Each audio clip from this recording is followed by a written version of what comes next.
Stanton here with ACEP Frontline, joined today here at ACEP Accelerate 25 in Orlando, Florida, with Dr. Keri Gardner. And we're going to dive into, of course, malpractice is something that's top of mind for most emergency physicians all the time, really, honestly. It's kind of that little boogeyman that follows you everywhere you go. I mean, when you're growing up, there's always the theoretical boogeyman underneath the bed or in the closet. I think for us as emergency physicians, that boogeyman is manifested by trial lawyer ads on TV and along the interstate all day long. But we're going to talk about malpractice litigation stress. Doctor, beware. This is a talk here within the ED Directors Academy with Leadership Essentials. And first and foremost, give us a little background on yourself, because one, you're from one of my favorite places in the world and a place that I'll be here in a few weeks. You are correct, Ryan. I am currently practicing in Park City, Utah. And it's a lovely ski town, great place to live, and a great place to practice emergency medicine. It is the first time in my career I have been just an emergency physician. I spent my entire career in administration at one level or another. And for many of those years, I was operating as the chief medical officer of anywhere from a small free clinic to a large HCA hospital. And in between, I worked for a company that many of you now know about called NES Health. And I managed all of the malpractice cases that NES had, their book of business, and then the new cases that came up during my tenure with the House Counsel. I'm not a JD, but I managed them as a physician representative for all of our staff.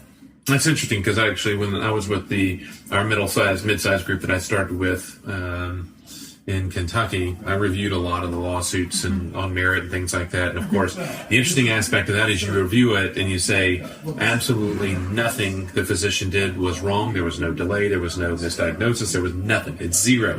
This is garbage. And you would look at it and say, okay, where is it? Oh, it's in this county? Or this jury? Oh, okay. We need to get out of this one as quickly and safely and with as little cost as possible, just because of the dynamics that's so much more there with malpractice than doing wrong. You are so right. It is not something we think about when we graduate residency and we go to live and work somewhere. We think about our lifestyle, what we like to do. We think about the group, but we don't think about the venue. And venue makes a big difference in lawsuits. There is state law. If you are in a state like California where we have economic damages caps, you are much better off than if you're in a state like New Mexico, which recently passed laws that make the caps very high and they increase every year. I don't know about you, but my salary has not increased every year. No, in fact, it's dropping down. I mean, everybody's getting a raise in healthcare except the physicians, the ones providing the healthcare, which is the craziest thing ever, that the ones providing the service that is central to the actual industry are the ones that are actually getting the pay cut. But I completely agree. I'm from Kentucky, so you don't have to mention anything about horrible malpractice environments. Any effort to change or tort reform in our Commonwealth has been met with the Supreme Court pushing it back down. And so it basically is the Wild West. And that is a very important thing for me in terms of practice, is I was very conscious of where I was going to work in terms of region based on the environment. There's two areas in central Kentucky that are relatively fair and friendly to physicians, and then quickly it goes sideways from there and gets very unfriendly. And you recognize those areas because they're areas where every billboard is either for a recovery center or for a trial lawyer. There isn't the, come get your $2.99 sandwich from Hardee's or whatever it is. Every one of them is another ambulance chaser that's out there trying to make a buck. So let's talk about that a little bit more. I mean, you got this conversation and the talk with the Directors Academy and the stress. I mean, as president of my group, we've kind of privy to a couple of things that are going on and that type of litigation, and it's just incredible stress. Everybody that you talk to is just the stress of the situation, and it's the whole reason we have insurance. But still, that it goes to it calls to question every piece of your being as a physician when these lawsuits come, and of course then they drag out for 5 or more years with COVID. So talk to us a little bit more about the litigation stress. It's really unfortunate because the stress of litigation cuts to our core of who we are. We are not just people who are widgets. We don't just go to work and fill a space. We are perfectionists. We care deeply about what we do. We think it's a sacred covenant between us and the patient. And so a lawsuit feels like it is a denial of that covenant. And then we start a shame spiral where we feel we may have done something wrong because we're very self-critical as physicians. We always look to ourselves and think, what could I have done better? And then we can't talk about it with anybody. You're told directly by your attorney you can't talk about it with anybody, which is true, but also is not true. You can't talk about the facts of the case, but you can tell people that you were sued. And I wish we could take away the shame culture around lawsuits. Because if you look at any emergency physician who's 55 years or older, 2/3 of them have been sued. So you've got a lot of people that you can talk with about their experience and help you not feel like it's you who did something wrong, but recognize that malpractice is an industry. It is an absolute industry. And they need us to keep being sued so that they can keep their industry going. Let's talk about that, because you mentioned before we got started, you talked about all the industries out there, pharma, insurance, all of these things. I mean, it's a business. It's a total business. So you have your plaintiffs bar, right? And those are, plaintiffs bar are the attorneys that represent the patients in these cases. And they are organized, and they are a pipeline for judgeships, which makes a difference in how these cases are litigated, because the judges make decisions based on the law, and their decisions are based on their own experience as plaintiff attorneys. They also fund a lot of lobbyists, and those lobbyists are in your state and they're on Capitol Hill. There are entire professions that would not exist if it were not for the malpractice industry. There are people who will help you choose your jury. There are people who will help you prepare your physicians for their depositions. There are life care planners who will take a look at somebody who has been disabled because of an injury and plan out how much money they're going to need to meet their needs over the rest of their life. So there are many different professions that wouldn't even exist if it weren't for malpractice cases. And we're supporting all of that. And not to mention the professional experts out there that have their professional websites and everything else. And it's the idea of the hired gun. Many out there are great, go by legit standard of care type stuff. Of course, from a plaintiff's side of things, they may not be the most popular because they're actually going to show based on the facts as opposed to what the desired outcome is going to be. But even the physicians are out there, and I know that a lot of the things we talk about as an organization sometimes is with other physicians that are out there testifying against physicians, sometimes without anything that may be what we would consider the standard. In my years sitting on the medical legal committee for ACEP, we have tried to develop some sort of guidelines for expert witness testimony. And it's been a difficult thing to try to craft because, as you pointed out, there are a lot of different elements that go into it. We've also talked about the repercussions for expert witness testimony that we don't find to be sound. And there is a lot of controversy around that too, surprisingly. I want to share with you one of the malpractice cases I managed. Some states require a certificate of merit. Certificate of merit means that a physician has signed off that there was likely malpractice involved in this case and it can go forward. And for some states, that's a requirement before it can be litigated. An emergency physician in a state that will remain unnamed met an ambulance that had a patient with a STEMI. The STEMI had been identified, it had been discussed with the cath lab, and that emergency physician simply met the patient and escorted them up to the cath lab in order to be present if the patient coded. That emergency physician was sued for not giving heparin. Now, we all know we wouldn't stop in the emergency department to give heparin to an ambulance patient that was going to be in the cath lab in the next 1 to 2 minutes, and yet some physicians signed that certificate of merit. I encouraged the physician who was being sued to go after that and have that physician brought before ACEP for signing that certificate of merit. But it's an extra amount of work and pain and suffering that an emergency physician who's being sued doesn't want to go through. And that's one of the reasons that our system falters to catch those types of things. Yeah, Tennessee is one of those certificate of merit states, and I've been involved. The fraternity brother of mine is a trial lawyer, and he'll occasionally just send me one. He says, I don't think this is anything, but I want you to say for sure that you don't believe anything's there. So absolutely not. This physician did a fantastic job. Unfortunate outcome, but fantastic job. And that's what you hope, is to have people on both sides that really are trying to look for the truth and facts of what actually happened, as opposed to the blanket, we're going to collect you this much money whether you deserved it or not. It reminded me, I was in on a exercise bike last weekend at another conference, and an ad came on, and this guy said, I was in a car wreck, and as soon as it happened, I called so-and-so, and they got me my money. In fact, they got me 10 times more than I needed, or I was expecting to get. And I never had to go to an office. I never had to go to court. I never had to see them in person. All they did was send me a check. And I was like, that's one of the problems of our system right now. We're fostering this whole idea, this industry.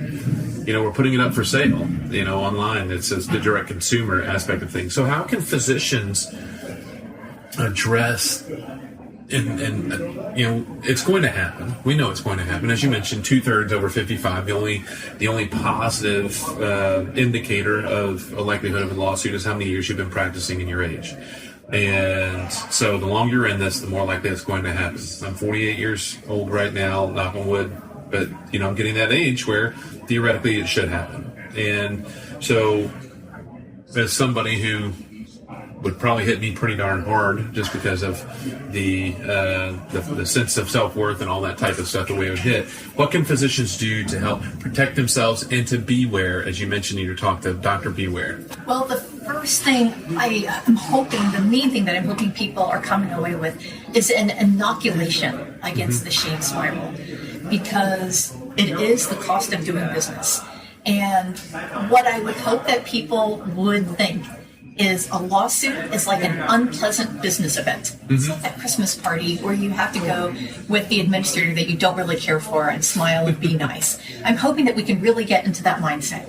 It's always helpful to have good documentation in your chart. I'll share with you, and I'm going to share in my lecture, that I just completed my lawsuit. I'm over 55, and I had my lawsuit, and I completed it in April of this year. And it was because I did not document something. I was in a very busy single coverage physician practice, and I ordered a head CT on a patient with a headache, and they declined the head CT. But I did not document why I canceled it. So documentation really helps to avoid, because the lawyer is going to look at that chart and say, do we have a case here? And then the next thing is, you said that the only two things that are really associated with the likelihood of a lawsuit is number of years in practice and how busy your practices are. But there is a correlation between patient complaints and lawsuits. If you get a couple of patient complaints, you are about 50% more likely to have a lawsuit. So if you can come across to your patients as kind and caring and a good listener, you are less likely to encounter a lawsuit, although that's not the whole picture. Yeah, even in the idea that it's not the ones you expected, the ones where you're like, ooh, I may have missed something there, and when it comes back, the ones that you realize, it's the ones that you don't realize, those that completely flew under the radar, that are the most, the ones most likely to pop up in front of you. Right. So give us the process, especially talking to young physicians out there. We're getting busier. We're practicing more and more medicine out of lobbies, out of triage. I practice probably 2/3 of my shift right now is seeing patients through what used to be registration, and now is a very small room with computers mounted to a wall that were clearly not mounted by anybody who knew how to sit or stand. They're the worst possible positions. As young physicians are out there, how do we change this culture? How do we change this idea that we have malpractice insurance for a purpose? Right. It's because it happens. Right. And so you're insured. It's just like our homeowner's insurance. I don't want my house to catch on fire. I don't want a hurricane to hit my house. I don't want a tornado to hit my house. In your case, an avalanche to hit your house. But you have insurance for that reason. How do we change the mindset that this is unfortunately a part of doing business? Well, I think the first step is talking about it. So thanks for bringing up the topic, and thanks for bringing me here to spread the word. Malpractice is an industry, and we, just like you said, fire is a risk, and we saw that in California. That's why we have insurance. So it's just, we have to take the stigma out of it. As we wrap up, closing thought messages. You have your audience here in Orlando that's going to talk, but you have everybody, the thousands that are listening at home, to say, what are the things, if you could take home one or two or three things, fire away. If you get served with a malpractice suit, it's an unpleasant business event, nothing more.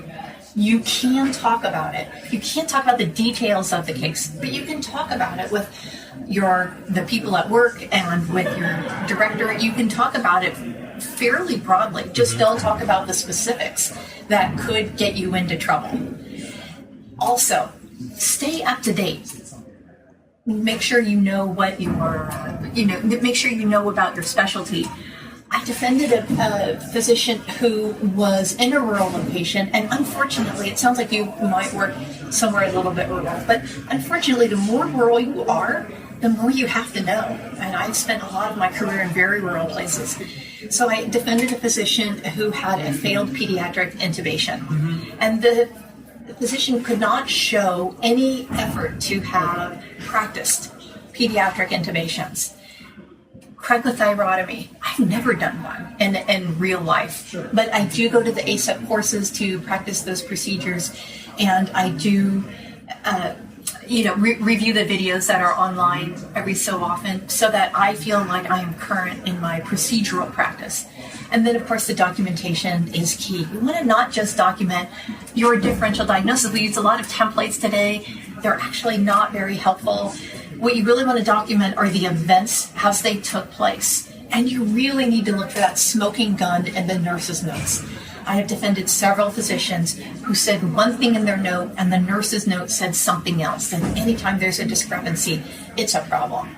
So it's totally fine to say, I reviewed the nurse's note. They said the patient had a loss of vision, but the patient tells me that they have not had a loss of vision. And to my visual field exam by confrontation, they have perfect vision. So it's okay to have discrepancies as long as they're addressed, but don't let a discrepancy go unaddressed within your medical record. And I feel the same thing with vital signs. If they log vital signs, even if it's that inaccurate, even if they go back and correct it, I will make a note to pull it in the note and say this blood pressure is not accurate. It's sometimes I'll put it's not consistent with human physiology. When it's the 147 over 145, that's not right. But it's the idea of trying to look. And unfortunately, with a lot of the EMRs, it is a little bit difficult to get some of that data and some of the little details they put in there. It's really hard. As a quality director, I saw this all the time. A person would go through an emergency department visit and they would be fine, but at discharge, they had a temperature of 103, and the nurse didn't tell anybody. They just documented it. So if you stay on friendly terms with your nurses, they're more likely to tell you those things so that they don't slip by you. And Mel Herbert he was my attending when I was at all of you, used to always say that we, at the vital signs, were the most important part of the patient presentation. And I think that has been borne out by my years in quality and medical legal matters. I don't tend to do that with my non-physicians if they have cases, because I'll review every single one of them. Because I will make a statement or comment about the vital signs as we work our way down on each and every one of them to say vital sign review, no emergent findings on presentation. Right. Just to say, right. So just to know in practice, because it's just making it part of the routine, right, that's something you look at. And supervising APPs, that's a whole nother ball of wax in the medical legal world. If you are signing charts, you are medically, legally responsible for them. But how much control do we have over their training, over making sure that they're working within their scope of practice? So this is one of my other lectures is on contract law. And that's something else that you can look at is what does it say in your contract about your supervision of APPs? And if you don't agree with them, what is your recourse? If you feel that they are not properly trained, what is your recourse? So these are really important fine details to look at when you're signing contracts. How can folks get in touch with you? They have any more questions, comments, thoughts? They're welcome to reach out to me at my email address. It's Keri.Gardner, spelled with a K and one R, at imail.org. All right, so Keri, K-E-R-I, Gardner's usual way. And then I look forward to seeing your fine city here in a few weeks. Hopefully I will not have to utilize your services at any point while I'm there, but gravity, snow, and the age of 48 tends to sometimes make those things possible. We look forward to hosting you, and if you do need to come get emergency care, you'll be impressed by what we have to offer. Thank you. I appreciate it. I know you're going to be used to what comes off that mountain anyway. As for me, I'm Stanton at ACEP.org, Stanton at ACEP.org, and at Everyday Med on X. And until next time, I'm Dr. Ryan Stanton, and this has been some ACEP Frontline.